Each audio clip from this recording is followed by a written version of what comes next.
আজকের ডক্টর শ্যামাপ্রসাদ মুখার্জির শুভ জন্মদিনের উদযাপনে আপনাকে দেখা গিয়েছে এবং টুপি পাঞ্জাবি পরেই এটা বাংলার মানুষ জানে বিজেপিতে যারা জয়েন করে টুপি পাঞ্জাবি পরা নয়, কিন্তু আজকে কী বলে বাংলার মানুষের ভুল যে ধারণা আছে এই সম্পর্কে আপনি কী বলবেন?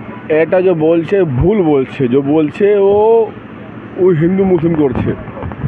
बीजेपी पार्टी ऐसा पार्टी है जो हिंदू मुसलमान सबको लेके चलने वाला पार्टी है। ये पार्टी ऐसा है जोड़ने वाला है, तोड़ने का काम करता है टीएमसी, तोड़ने का काम करता है कांग्रेस।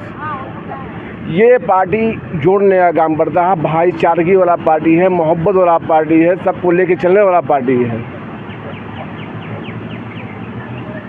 आज देखते हैं, आज बंगाल जो बचा हुआ है, आज बंगाल दूसरे हिस्से में चला जाता है। श्यामा प्रसाद मुखर्जी के चलते ये बंगाल बचा हुआ है। आज देखते हैं कि बंगाल में टीएमसी हिंदू मुस्लिम करवा रही है और हम लोग लगे हुए हैं, जोड़ने का काम कर रहे हैं, तोड़ने का काम नहीं करते हैं। सबका साथ, सबका विकास, सबका विश्वास, सबको लेके चलने वाला काम करती है भारतीय जनता पार्टी। नहीं, ऐसा नहीं है। ये भारतीय जनता पार्टी का देखिए, नरेंद्र मोदी के नेतृत्व में 2014 से जो सरकार चल रही है, उस सरकार में एक भी योजना ऐसा बताइए जो योजना 140 करोड़ देशवासियों के लिए नहीं हो। एक ऐसा मंच बताइए जिस मंच से नरेंद्र मोदी ने कहा हो कि नहीं, हमारे 1 करोड़ देशवासियों को मैं शुभकामना करता हूँ। उन्होंने 140 करोड़ देशवासियों कहा। हर योजना हिंदू मुसलमान सिख ईसाई सभी के लिए है। भारतीय जनता पार्टी भारतवर्ष में जो रह रहे हैं, भारत माता के जो लाल हैं, वो सब भारतीय हैं, वो सब हमारे भाई हैं। लेकिन जो भारत के भूमि पर रहकर और भारत के भूखंड को अलग करने का चेष्टा करेगा, भारत में विभ्रांति फैलाने का चेष्टा करेगा, उसके साथ भारतीय जनता पार्टी ना कभी खड़ी थी, ना कभी खड़ी होगी। हम लोग आतंकवाद के खिलाफ हैं, हम लोग जिहादवाद के खिलाफ हैं, हम लोग भारतीय मुसलमानों के खिलाफ नहीं हैं। भारतीय मुसलमान हमारे भाई हैं। जैसे पार्टी में मेरा अस्तित्व है, वैसे करीम भाई का अस्तित्व है। कभी भी आप नहीं देखिएगा जितना भारतीय जनता पार्टी में हमारे अल्पसंख्यक भाइयों को सम्मान मिलता है, मुझे नहीं मालूम है कि पश्चिम बंगाल या देश के किसी भी हिस्सा में किसी पार्टी के अंदर में अल्पसंख्यकों को इतना सम्मान मिलता हो। क्योंकि हम लोग जानते हैं कि सब हमारे भाई भाई हैं।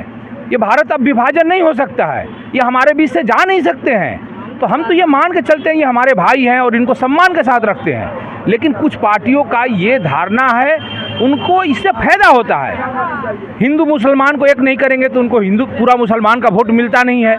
मुस्लिम कौम को आज तक किसने, पश्चिम बंगाल में तो भाजपा आज तक आई नहीं, लेकिन मुसलमान आज भी हाशिए पर है पश्चिम बंगाल में, आज भी अशिक्षित हैं, आज भी ऐसे झुकी झोपड़ियों में रहते हैं। किसका देन है? कांग्रेस ने हराज किया, सीपीएम ने किया, टीएमसी ने किया, भारतीय जनता पार्टी तो नहीं किया।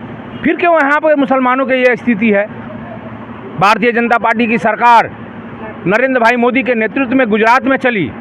गुजरात पूरे भारतवर्ष में सबसे धनी कोई मुसलमान कहीं किसी प्रदेश में है तो गुजरात में है। क्यों है भैया? वहाँ तो नरेंद्र मोदी की सरकार अकेला चल रहा था। लोग बोलते हैं कि नरेंद्र मोदी मुसलमानों के खिलाफत है, मुसलमानों को नहीं। भारतीय जनता पार्टी के एक एक नेता, एक एक समर्पित कार्यकर्ता, वो किसी भी भारतीय मुसलमान के खिलाफ नहीं है। वो जिहादवाद के खिलाफ है, मानवता के जो शत्रु हैं उनके खिलाफ है। भारतीय जनता पार्टी के एक ही नारा है। आज देखिए, श्यामा प्रसाद मुखर्जी का 125वां जन्मदिन है। श्यामा प्रसाद मुखर्जी अगर नहीं होते तो पंजाब के कुछ हिस्सा और ये पश्चिम बंगाल भारत के हिस्सा नहीं होता। इस चीज़ को कांग्रेस से लेकर सीपीएम तक इस चीज़ को दबा कर रखा। हमारे युवा पीढ़ी जान नहीं पाते हैं कि श्यामा प्रसाद मुखर्जी का क्या योगदान है। श्यामा प्रसाद मुखर्जी इस मिट्टी के, इस घाटी के लाल हैं, जिन्होंने जनसंघ और भाजपा को जन्म दिया। आज भारतीय जनता पार्टी बाहरी पार्टी नहीं है, वो ये पश्चिम बंगाल के धरती से पैदा किया हुआ एक लाल श्यामा प्रसाद मुखर्जी के द्वारा दी गई हुई पार्टी है। आज उसी पार्टी को इस पश्चिम बंगाल में कोई समझ नहीं पा रहा है। आज उन विचारों को समझना पड़ेगा।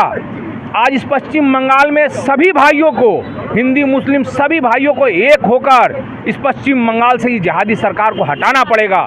क्योंकि ना यहाँ पर कोई विकास है, ना यहाँ पर कोई रोजगार है, सब कुछ तो समाप्त हो गया है। फिर क्या होगा? जब आपके पास रोजगार नहीं होगा तब लूट मार दंगा फसाद होगा। आज ये सरकार वही चाहती है कि लूट मार दंगा फसाद हो, यहाँ पर जो है ना इसी तरह का जो है ना बांग्लादेश जैसा यहाँ का प्रवृत्ति पैदा हो, लेकिन पश्चिम बंगाल को बांग्लादेश हम सब नहीं बनने देंगे। पश्चिम बंगाल को विकास के साथ 2026 में हम सब जोड़ेंगे। भारतीय जनता पार्टी जिंदाबाद। श्यामा प्रसाद मुखर्जी अमर रहें। अमर है, अमर है। वंदे मातरम।